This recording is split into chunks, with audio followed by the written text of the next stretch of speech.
سوال یہ ہوا کہ سات التسبیح اور نفلی نماز میں، کسی نفلی نماز میں اگر غلطی ہو جائے تو سجدہ سہو ہو جاتا ہے یا نہیں؟ تو ظاہر ہے کہ کوئی سنت، یعنی سنت نماز میں یا نفلی نماز میں کوئی سنت یا مستحب چھوٹے تو اس میں سجدہ سہو نہیں ہوتا. کوئی واجب اگر چھوٹ جاتا ہے تو اس میں سجدہ سہو جس طرح فرض نماز میں ہوتا ہے اسی طرح سنت یا نوافل میں بھی ہوگا، کیونکہ سنت ہو یا نوافل ہو جب آغاز کیا جاتا ہے، جب آپ نے آغاز کر لیا تو وہ آپ کے لیے پھر واجب ہو جاتا ہے. ٹھیک ہے. اچھا، اس کے بعد جو ہے وہ کہتے ہیں رات کو سوئی نہیں تو تہجد کی نماز پڑھنا اس کا ثواب ملے گا. دیکھیں تہجد کے لیے قرآن کریم میں وَمِنَ اللَّيْلِ فَتَہَجَّدْ بِهِ نَافِلَةً لَكَ حضور نبی کریم علیہ السلام پر فرض تھی اور آقا علیہ السلام کی رحمت کے ہم پر سنت ہے. اچھا، اس میں اس وقت تو بہترین ہمارے پاس موقع ہے، اپرچونٹی ہے کہ آپ اگر سحری میں آپ پون گھنٹہ پہلے اٹھ جائیں اور اٹھ کر تہجد کی نماز پڑھ لیں وضو کر کے تو کیا ہی بات ہے، اور اس کے بعد ساری کر لیں، سونے پر سہاگا ہو جائے گا. یہ وقت وہ وقت ہوتا ہے کہ جب دعائیں قبول ہوتی ہیں. اچھا، اس کا جو وقت ہے وہ عشاء کی نماز کے بعد اب لمحے برابر بھی سوئے تو اس کے بعد آپ پڑھ سکتے ہیں فجر کی نماز کا جب وقت شروع ہوتا ہے اس سے پہلے تک. اور اگر آپ سوئے نہیں ہیں تو پھر آپ پڑھنا چاہتے ہیں تو وہ قیام اللیل ہو جاتے ہیں، ثواب انشاءاللہ ملے گا. اور تہجد کی کم از کم 2 رکعتیں ہیں اور زیادہ سے زیادہ اس کی 8 رکعتیں سنت سے ثابت ہیں. اچھا، ایک سوال یہ ہوا کہ سنتوں کی نیت کیسے ہوگی؟ مثال کے طور پر میں نیت کرتا ہوں 4 زور کی سنتوں کی کر رہے ہیں تو میں نیت کرتا ہوں 4 رکعت سنت جو ہے سنت کی واسطے اللہ تعالیٰ کی خانہ کعبہ شریف کی طرف. ٹھیک ہے نا. اب یہ آپ کی مرضی کے موقعہ کا نام لینے، غیر موقعہ، یہ تمام چیزیں دل میں ہونا ضروری ہے، زبان سے بھی کہہ سکتے ہیں. اسی طریقے سے منت کے نوافل ہیں تو نارملی جو نیت ہوتی ہے تو وہی نیت ہوگی اور نارملی جس طریقے سے پڑھے جاتے ہیں اسی طریقے سے پڑھے جائیں گے.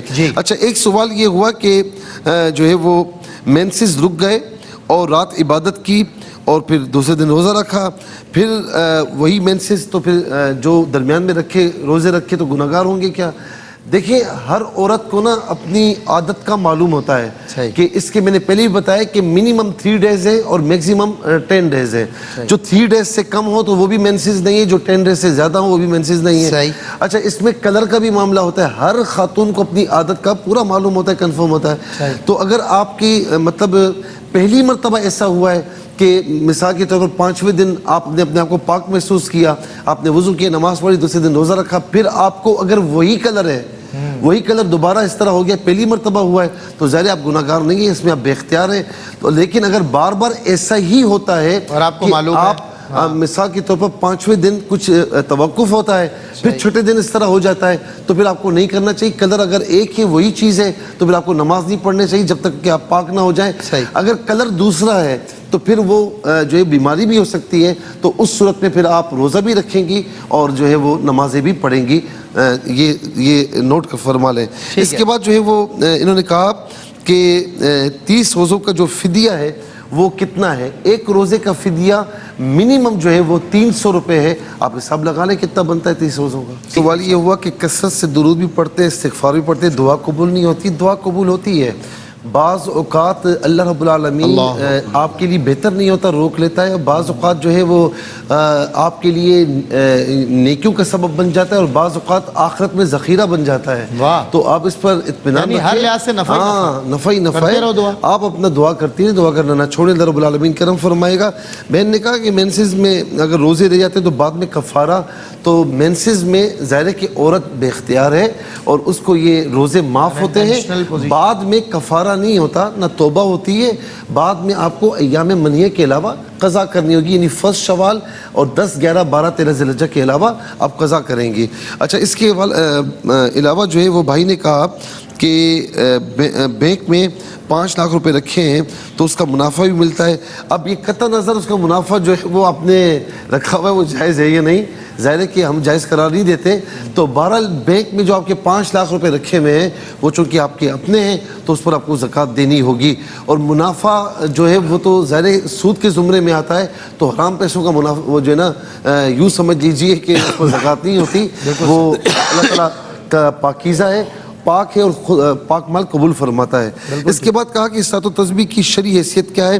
صلاۃ و تسبیح کی شرعی حیثیت یہ سنت ہے، سنت سے ثابت ہے اور ادا کی جائے تو بہت اچھی بات ہے. حضور نبی کریم علیہ السلام نے یہ فرمایا کہ جس نے زندگی میں ایک مرتبہ پڑھی تو اللہ رب العالمین اس کی مغفرت فرمائے گا. تو یہ بہت اچھی نماز ہے، پڑھنی چاہیے. اس کے بعد کہا کہ مسجد میں نماز پڑھتے ہیں، پڑھاتے ہیں اور کوئی آمدنی کا ذریعہ نہیں ہے. میرے بھائی آپ جو کام کرتے ہیں تو آپ کو آپ کی خدمت کیوں نہیں کی جاتی؟ تو آپ کی خدمت ہونی چاہیے بالکل، اور محلے والوں کو کرنی چاہیے. بہرحال اگر آپ حقدار ہیں، شریف فقیر ہیں، کچھ بھی نہیں لیتے، شریف فقیر ہیں، تو بہرحال آپ زکوٰۃ لے سکتے ہیں. لیکن میرا مشورہ یہ ہے کہ آپ ایسے بنیں، زکوٰۃ لینے والے نہ بنیں بلکہ خود کفیل ہو جائیں.